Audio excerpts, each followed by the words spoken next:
recogiendo el 4 de octubre.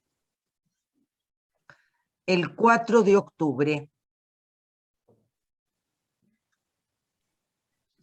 va a entrar lo que demos hoy, lo que demos el lunes que viene, y el lunes que viene va a quedar en un cartel en mi teórico, en el segmento que pertenece a mi teórico, las consignas del parcial. Un parcial muy simple, van a tener que escribir solamente una hoja de un lado y del otro, y me lo tienen que mandar a mi nombre, a mi mail. Por favor, voy a dar el mail para todos desde ahora. Lo anoto en el chat. Cecilia Colombani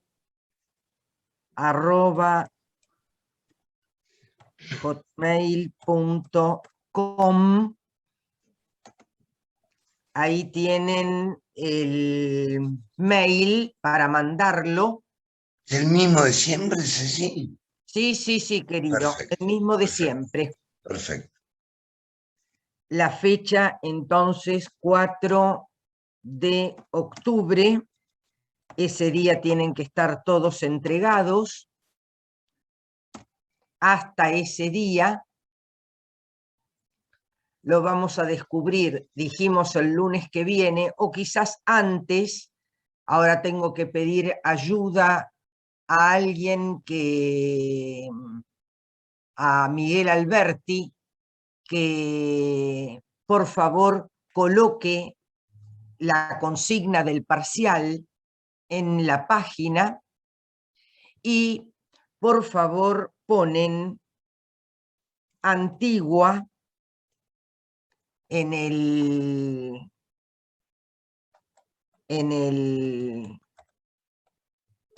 asunto, Antigua _ Fernández, por ejemplo.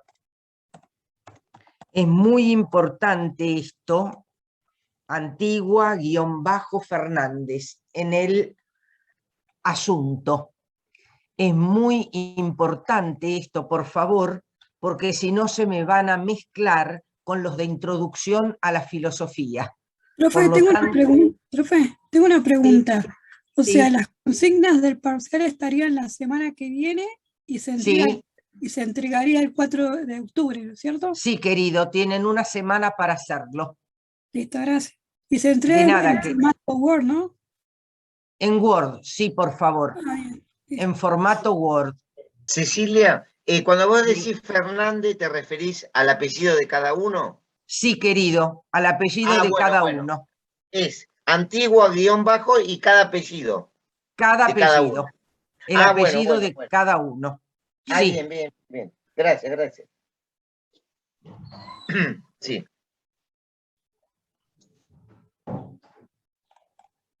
Sí. Vamos a ponerlo distinto. Antigua dije. Antigua _ apellido de cada uno. Bien. Ya tenemos todo listo entonces para el primer parcial. Volvemos a lo nuestro. Muy bien.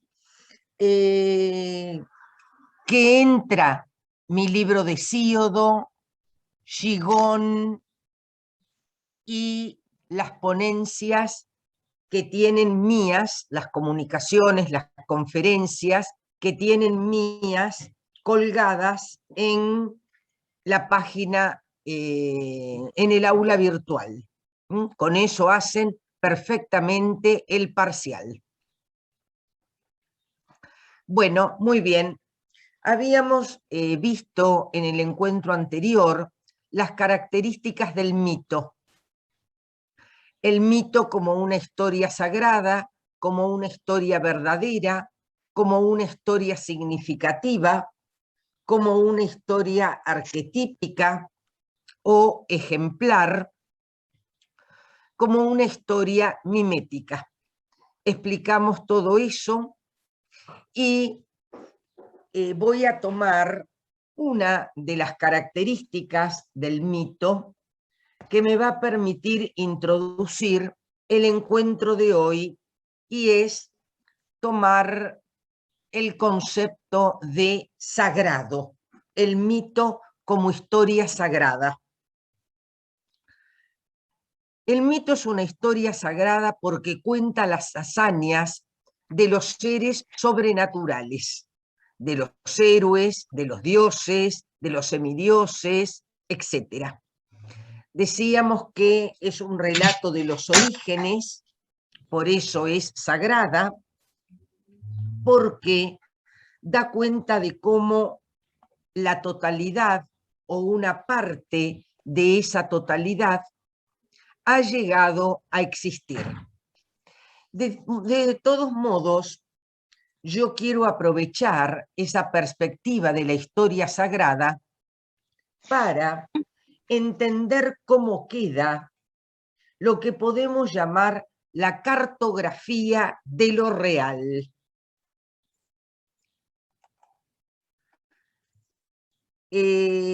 Entonces, me van a permitir que voy a buscar una hoja y una lapicera.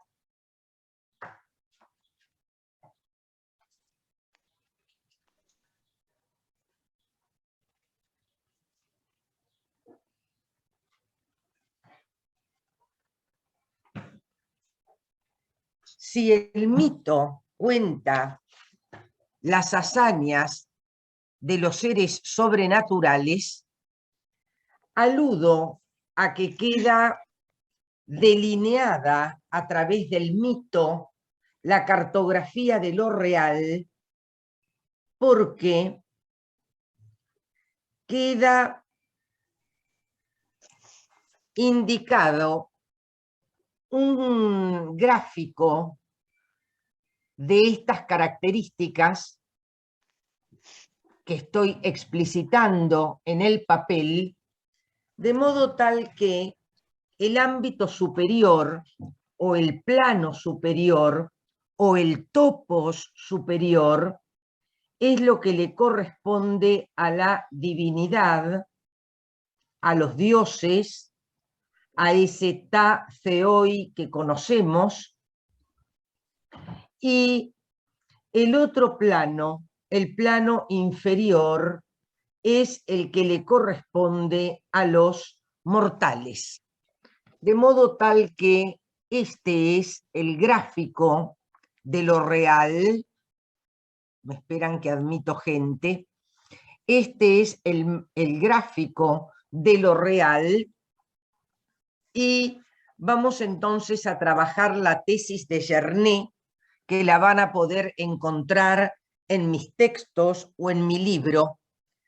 Gernet alude a que quedan delineados dos razas o dos mundos impermeables, el uno en relación al otro.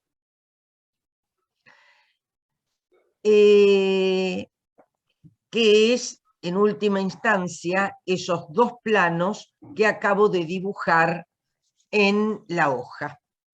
Ahora bien, lo que hay entre un plano y otro plano es lo que podemos denominar una distancia ontológica, una distancia o una brecha ontológica, y vamos a ver dónde estriba esa distancia ontológica, a qué se debe fundamentalmente.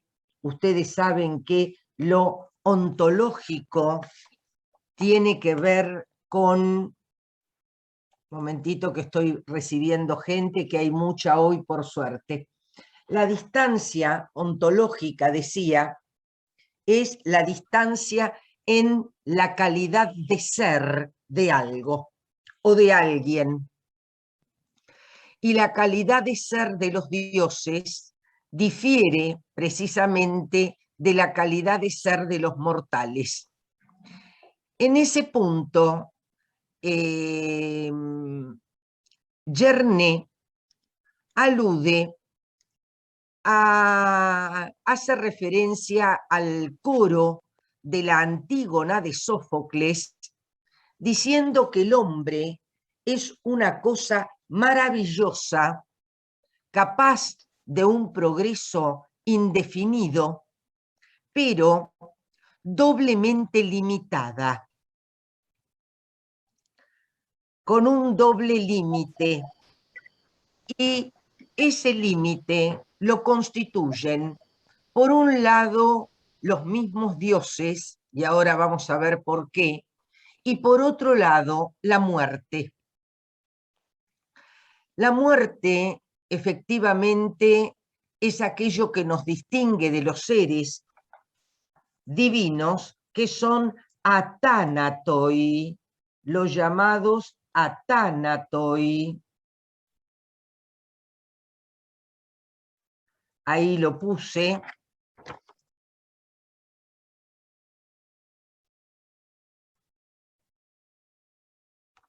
Muy bien.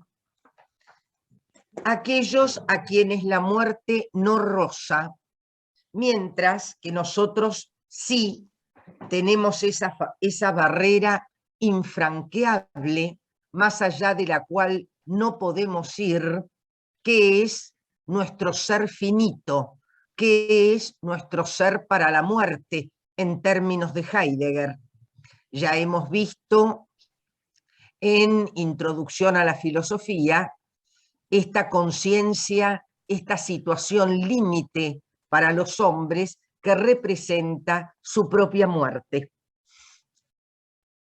Ahora bien, tenemos que explicar por qué los dioses también constituyen un límite.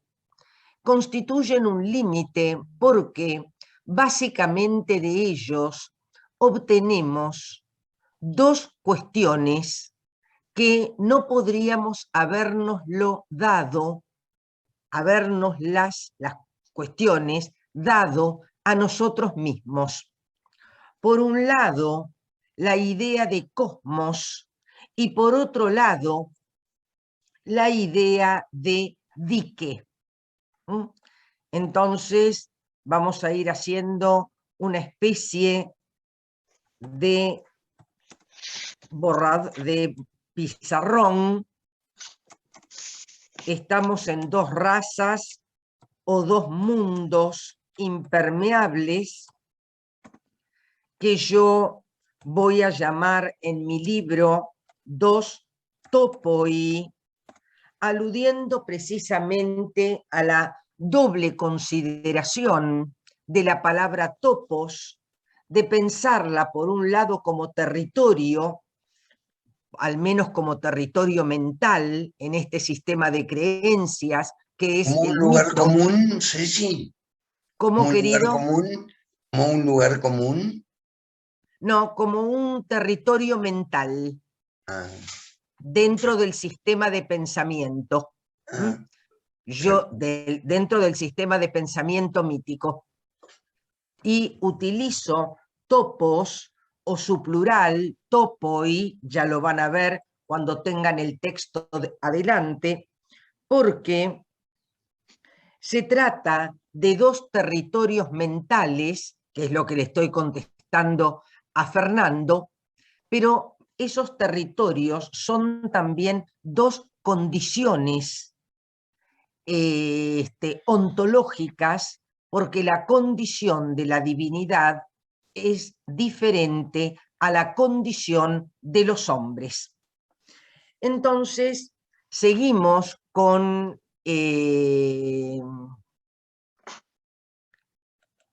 texto de Yerné, que no lo tienen colgado, lo estoy explicando, y el doble límite lo pongo en el chat para ir armándoles la clase, el doble límite del hombre es, por un lado, la muerte, y ya sabemos por qué es un límite para los mortales, y la propia divinidad, porque de ella obtenemos dos nociones.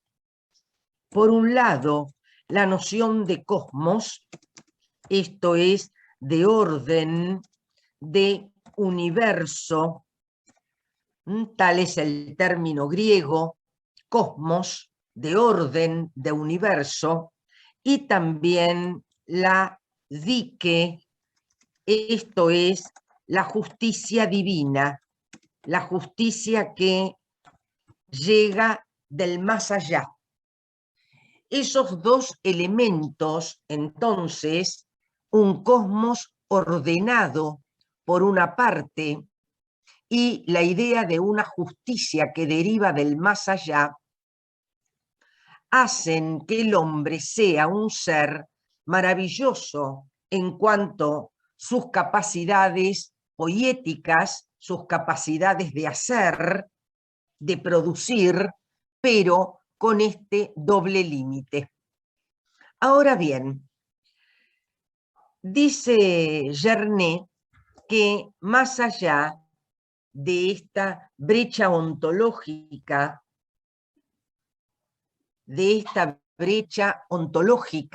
que se produce entre un plano y otro, hay dos movimientos, un movimiento de aproximación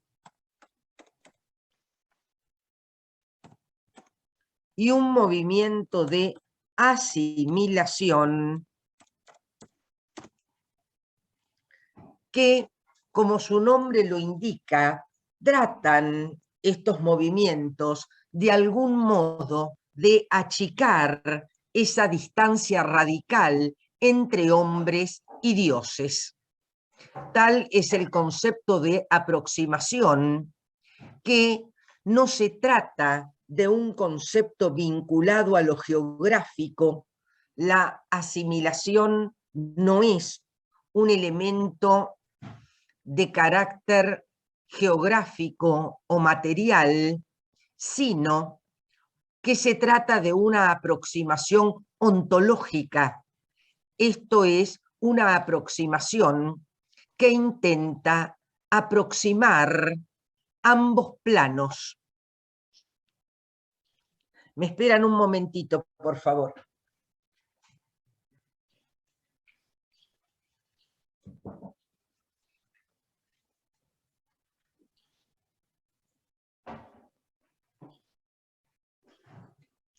Muy bien.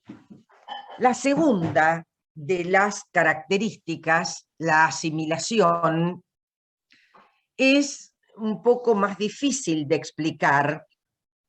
Gernet lo ejemplifica diciendo una aspiración ante todo común, devenir uno mismo como Dios. Vale decir, la asimilación es el intento de devenir en un sentido, no en un sentido absoluto o en un sentido pleno, pero a devenir uno mismo como Dios. Para que eso acontezca, para poder devenir uno mismo como Dios, como los dioses, tiene que producirse una cierta circunstancia excepcional, y esa es precisamente la circunstancia excepcional de la que hablamos cuando hablábamos del mito, una circunstancia dominada por el campo lexical del verbo katogeo, que significa tocar, tocar, sobrevenir, venir por encima de.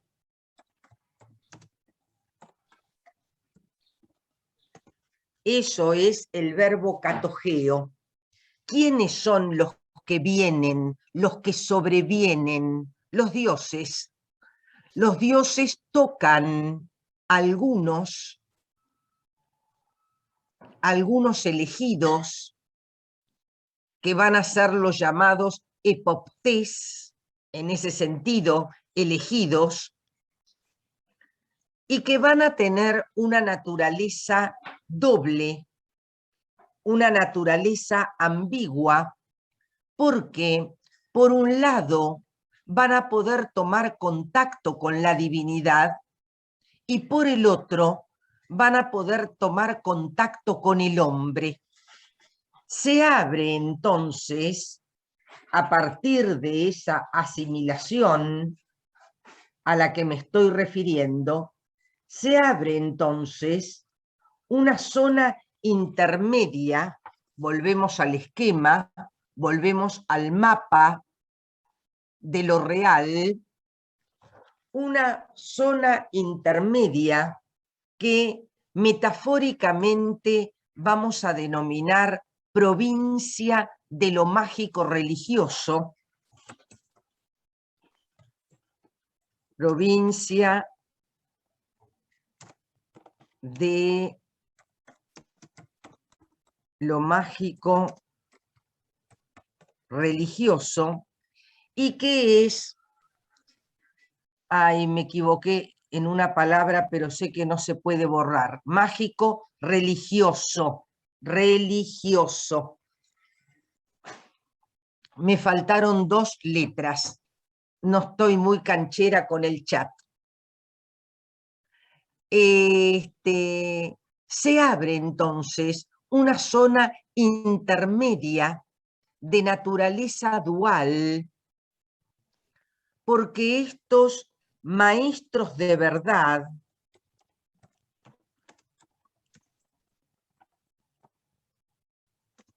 ocupan ese lugar de médiums, de intermediarios entre la divinidad y los hombres. De modo tal que podemos pensar que esa franja de los maestros de verdad o de los maestros de aletheia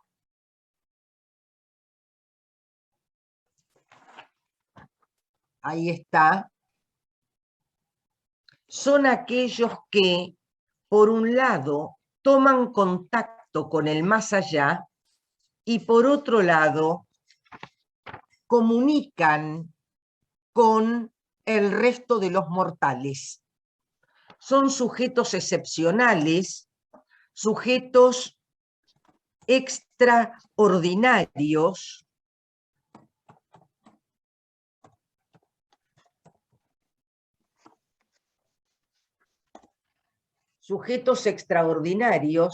en el sentido de ese extra que significa más allá de lo ordinario. Se abren entonces 4 campos de los cuales nosotros vamos a trabajar solamente en el teórico 1, el campo poético, y ustedes ya han trabajado el campo adivinatorio a través de Colli, la función socio-religiosa del adivino. El primer campo que podemos pensar es el campo poético, con una figura como la del poeta vidente o inspirado. El segundo plano es el campo mántico, repito, el que ustedes estarán viendo en este momento o habrán visto la semana pasada a través de Colli, donde el sujeto excepcional es el adivino, aquel que tiene una visión. Me estoy refiriendo de Colli al capítulo La locura es la fuente de la sabiduría. Material que pueden usar perfectamente en el teórico, aunque haya sido visto en el práctico. Un tercer campo es el campo de soberanía, donde se encuentra la figura del rey de justicia, aquel que imparte esa justicia que viene del más allá. En mi libro está todo muy desarrollado. Y finalmente, el campo de la purificación, con una figura emblemática que es la figura del purificador. Allí están entonces los 4 campos como campos intermediarios entre el plano de la divinidad y el plano de los hombres. Hay rasgos comunes en estos planos.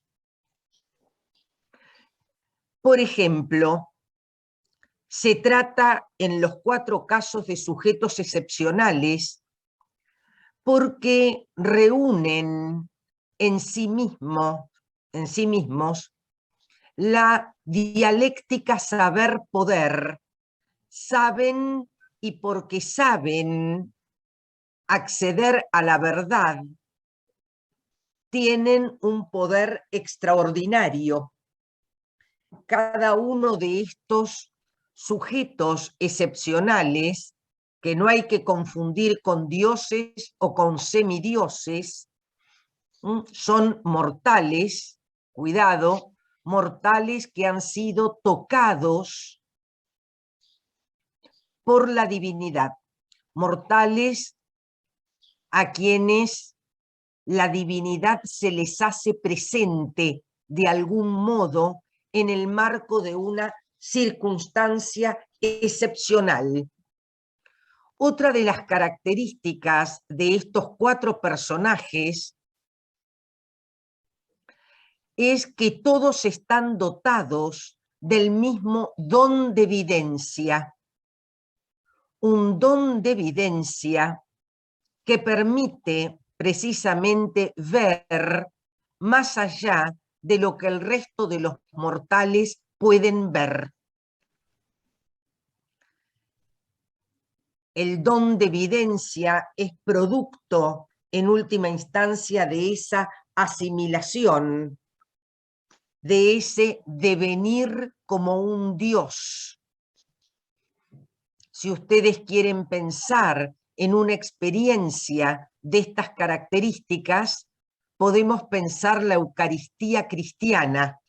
Allí hay un fenómeno de asimilación, porque esa ingesta del pan y del vino, que es la transubstancialización de la carne y la sangre de Cristo, al tomar la hostia, algo de esa divinidad entra en nosotros. Eso es un fenómeno de asimilación. Estos 4 personajes tienen en común también pronunciar la palabra mágico-religiosa. Lo ponemos. O logos theócrantos.